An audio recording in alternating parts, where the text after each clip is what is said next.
Yo, what's going on guys, Arekkz here, welcome back to another Monster Hunter World video. Apologies, it has been a little while since my last one, things have been a little bit busy lately, and to manage your expectations, it's only going to get busier over the next few weeks because I need to focus on Destiny 2 when it launches. I will of course keep you guys up to date on any and all Monster Hunter World news, especially with TGS around the corner. Ryozo Tsuchimoto said in a recent interview that they will be dropping Monster Hunter World news on all 4 days of TGS. And one of those new drops will focus around the flagship monster, so lots of exciting stuff to talk about, and as mentioned, I will keep you up to date. Plus, I do still have some videos to make from my time at Gamescom. I'm still sitting on some gameplay, so I'll aim to ideally get out one new video a week for the next few weeks, just until things calm down.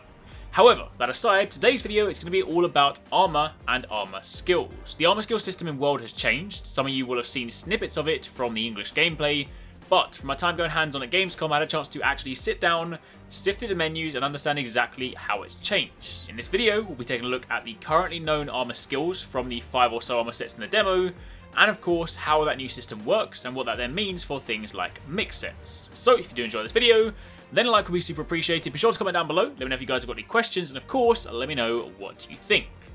Now, to begin with, some context for those of you guys that are new to Monster Hunter. Armor skills, as the name suggests, are skills that are present on your armor. Monster Hunter is all about hunting big monsters to craft big weapons and cool armor sets, and those armor sets carry skills. These skills can range from things like simple attack and defense boost to skills that speed up your recovery, make it easier to mount monsters, slow down your stamina depletion, increase your critical hit chance, or even boost certain elemental damage types. There are tons available, and typically, if you wear a full set of armor from a monster, you then have access to a handful of those skills like this. Now, in previous Monster Hunter games, the armor skill system worked around a 10-point threshold. Equipping gear with a particular skill on would add to a total for that skill. Once the point total for that particular skill hit or exceeded 10, then it became active. And for some skills, hitting higher tiers like 15, 20, or even 25 points would activate better versions of those skills. Bigger attack boosts, defense boosts, etc. And as such, that system also gave birth to something called mix sets. See, if you wear a complete set from a monster, you typically have a set of active skills, since the complete set gives you the required points. However, by mixing pieces from different monsters to create a mixed set, you are able to activate different, often better combinations of skills. Armor pieces can also have slots, and you can put decorations in those slots, which also carry skill points, so essentially, the armor system became a sort of puzzle, selecting pieces you wanted and the decorations you needed in order to hit the appropriate point threshold to get the skills you wanted or needed.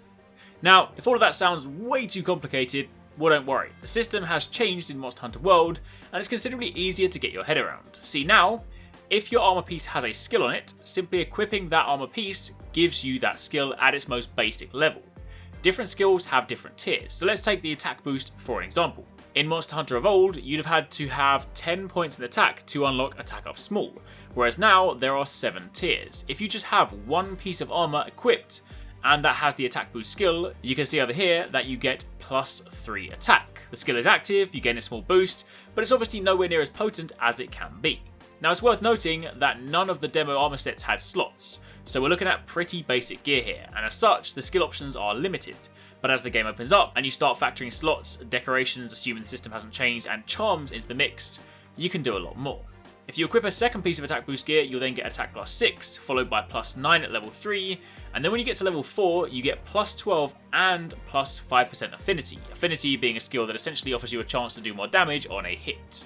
Level 5 is attack +15 with the affinity, level 6 is +18, again with the affinity, and level 7 is the max at +21 attack, and again +5% affinity. So, using this option as an example, in order to hit level 7, we'd either have to have a full set of attack boost gear with an attack boost charm and a decoration, or hope that an armor piece has more than 1 point. Now again, at this stage, none of the armor sets in the demo had more than 1 point per piece, so it'd always go up in increments of 1. In addition to that, none of the demo sets had more than 1 skill per piece. However, in Monster Hunter games in the past, this is something we come to expect, multiple skills per piece. Right now we don't know whether we will see that or not, simply because we can only comment on exactly what we have seen. I'd imagine this is low rank, basic gear, and as we progress further, the skill complexity will open up a bit. But again, for the time being, let's keep it based on what we see right in front of us. This then means that if you wanted to mix your sets, instead of having to look for pieces with the right skills and enough points to activate said skill, you're instead just looking for the skills. There's still going to be a slight puzzle element to it if you want to work out how to get as many active skills with as high a threshold as possible, but it is considerably easier to grasp than the older system. Now in addition to the armor sets, we do have charms, and again in the demo they too carry skills in the same way, 1-point skills. So I was actually able to put together an attack +4 set during the demo using a mixture of basic gear, Anjanath gear, and the attack boost talisman. Interestingly, charms are listed with upgradable levels, so perhaps we can take them to the smithy and upgrade them to get more points. But again, at this stage we don't actually know how that works. To those of you new to the series, charms have typically been things you get as rewards at the end of quests, or from the charm melding NPC, and they then have certain skills and points in them, plus some slots, so they can be used in the mix set process to unlock additional skills. The charms here don't appear to have the decoration icon that the armor pieces do, so I'm unsure at this stage whether charms are going to work differently or not, but for the time being they carry skills, and it seems we might be able to upgrade them. So, in summary, to recap everything I've spoken about, since I appreciate there's a lot of different kind of thought trains here, skills now work like this. You equip a piece of gear with a skill on it, and immediately you gain the benefit of that skill. You might only have the level 1 skill, which isn't amazing, but it's active nonetheless, and you're benefiting from it. Equipping additional pieces of gear, or a charm with the same skill, will add to the little meter, and unlock different thresholds, and when you get to the considerably higher thresholds, sometimes you get extra things thrown in for good measure. Not all skills have 7 levels like attack or defense. Some skills are single slot skills, so once it's on, that's the best that it gets. Those are more binary, on-off skills essentially. And some skills have fewer levels, things like recovery, speed eating, etc. You don't need 7 tiers of speed eating, plus nobody would ever spend that many points on a skill like that anyway.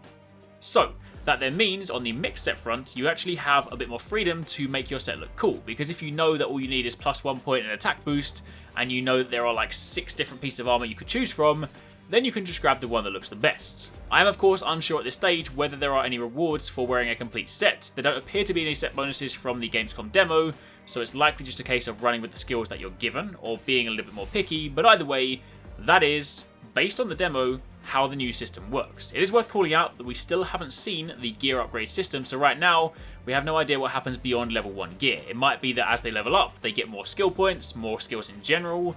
We also haven't seen decorations, all we know is that they exist thanks to the slot, or the kind of lack thereof, on the gear. And again, we don't know how the charm upgrading system works too, so right now, we don't have a complete picture just yet, but what we do have is a general high-level idea as to how the system has changed. So, with all that said and done, I'm now going to round out the video by just walking you through the armor skills that were available in the demo, and we can see what their various levels do and how they differ.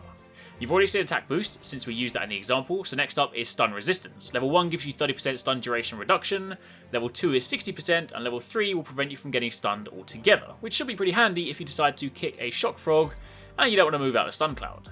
Then on the defense boost side of things, you have level 1 that gives you +5 defense, level 2 for +10, level 3 for +15, and level 4 gives you +20, and it then throws elemental resistances +3 on top. Level 5 is +25 defense and the resistance, and level 6 is +30, level 7 is +35, and again with the resistance. Mount Master is one of those binary on-off single point skills. There is only one level, and this simply makes it easier to mount monsters, and whilst you're mounting them, it'll make it easier to take them down. Cliffhanger, also another 1-point skill. This one reduces your stamina depletion whilst climbing by 25%. Recovery Up is a 3-point skill. Level 1 is +10% recovery, level 2 is 20%, and level 3 is 30%, so if you're going to be drinking potions and the like, this skill will essentially give you more for your money, so to speak. Stealth also has 3 levels, level 1 making it slightly easier for monsters to lose sight of you, level 2 making it moderately easier, and level 3 much easier. No real kind of quantifiable numbers here, but essentially, if you want to be targeted less, then this would be your kind of go-to skill.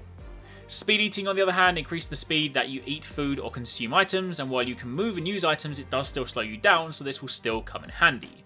Level 1 is 20%, level 2 is 40%, and level 3 is 70%.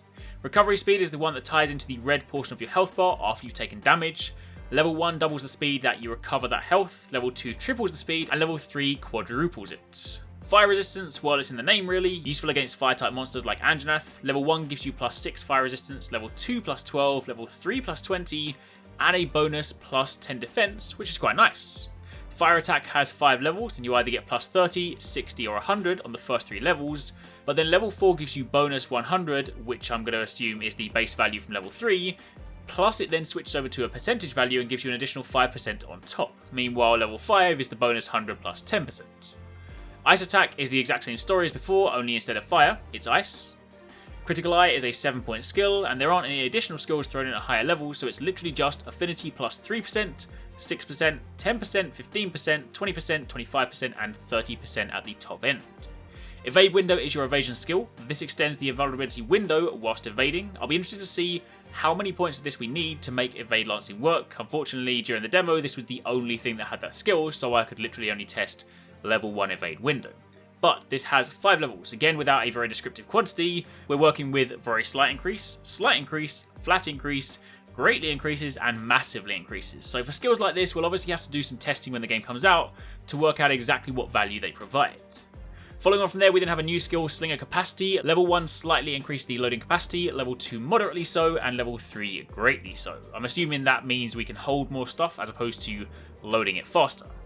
Then finally, for the skills available during the Gamescom demo at least, we had Water Resistance. Same deal as Fire earlier, +6, +12, and then +20, with the bonus defense on level 3. And that's it. Those were all the skills that were on the armor sets available, and of course all the charms. There will be plenty more, because of course Monster Hunter has tons of skills to go through, but for the time being, that is what I had access to. The very last thing I will do is just show you guys the armor sets assembled, so you can see on the side here what armor skills a complete set has. But aside from that, that's pretty much all we can talk about right now. Still questions to answer, but I imagine that we'll either learn more nearer to launch or just have to wait until we can try it ourselves. Of course, if you have any questions yourself, then again, you can drop them down below. Be sure to keep it locked because I have still got lots more coming your way. It'll probably be about a week until the next video, but I'm working on a video talking about the palicos and the palico riding or taming mechanic, so that will be out as soon as possible. So keep your eyes peeled for that, but until then, thank you for watching, take it easy, catch you next time, peace out.